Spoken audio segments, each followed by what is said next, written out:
Hi hello. അപ്പോൾ ഞങ്ങൾ വെജിറ്റേറിയൻസിൻ്റെ മീൻകറി ഒന്ന് കണ്ടാലോ. അപ്പോൾ അതെ, ഇതിനകത്തേക്ക് നമ്മളൊരു തക്കാളി, സവോള, അതേപോലെ തന്നെ ഇഞ്ചി, വെളുത്തുള്ളി, പച്ചമുളക്, വേപ്പില, വിനാഗിരി, അതേപോലെ തന്നെ പൊടികളായിട്ടുള്ള മുളക് പൊടി, മല്ലിപ്പൊടി, മഞ്ഞൾപ്പൊടി, ഉപ്പ്, ഇച്ചിരി വെളിച്ചെണ്ണയും കൂടി കൂട്ടി നന്നായിട്ട് കൈകൊണ്ട് കുഴച്ച് തിരുമ്പി ഇച്ചിരി വെള്ളമൊഴിച്ച് പുളിയും വെച്ച് പുളി ഇട്ടിട്ട് നമ്മൾ തിളപ്പിക്കും.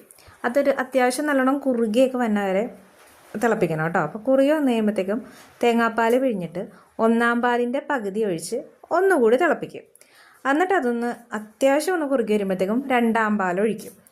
രണ്ടാം പാൽ ഒഴിച്ച് നന്നായിട്ട് കുറുകി വന്നതിന് ശേഷം മാറ്റി വെച്ചിട്ട് പിന്നെ നമ്മൾ ഒന്നാം പാൽ ചേർക്കാം.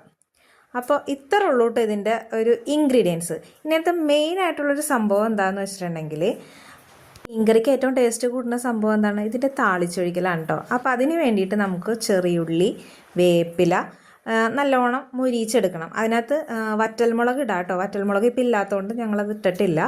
അപ്പോൾ ഇത് നന്നായിട്ടൊന്ന് മുരിച്ച് നല്ല ബ്രൗൺ ഷെയ്ഡ് ആവണ വരെ മുരിക്കണം കേട്ടോ.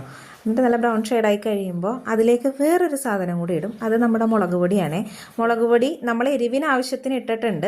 ഇത് ഒരു കളറ് കിട്ടാൻ വേണ്ടി മാത്രമാണ്.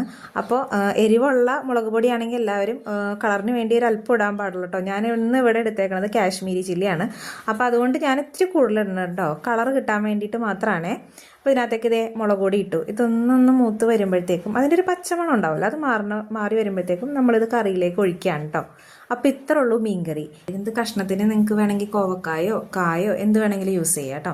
അപ്പോൾ ദേ ഇനി കാണാൻ പോകുന്ന പാവയ്ക്കാണ്. ഇത് ഉള്ളിയും അത്യാവശ്യം മുളകും ഒക്കെ ഇട്ടിട്ട് നല്ലോണം ഒന്ന് മൊരിച്ചെടുക്കാം കേട്ടോ പാവയ്ക്ക. എന്നിട്ട് അതിനകത്തേക്ക് ചേർക്കുന്നത് എന്താണെന്ന് വെച്ചിട്ടുണ്ടെങ്കിൽ മല്ലിപ്പൊടി, മഞ്ഞൾപ്പൊടി, ഒരല്പം മുളക് പൊടിയും കൂടിയാണ് കേട്ടോ. പിന്നെ ഇച്ചിരി പുളിയും കൂടി ഒഴിക്കും, വാളംപുളിയാണേ.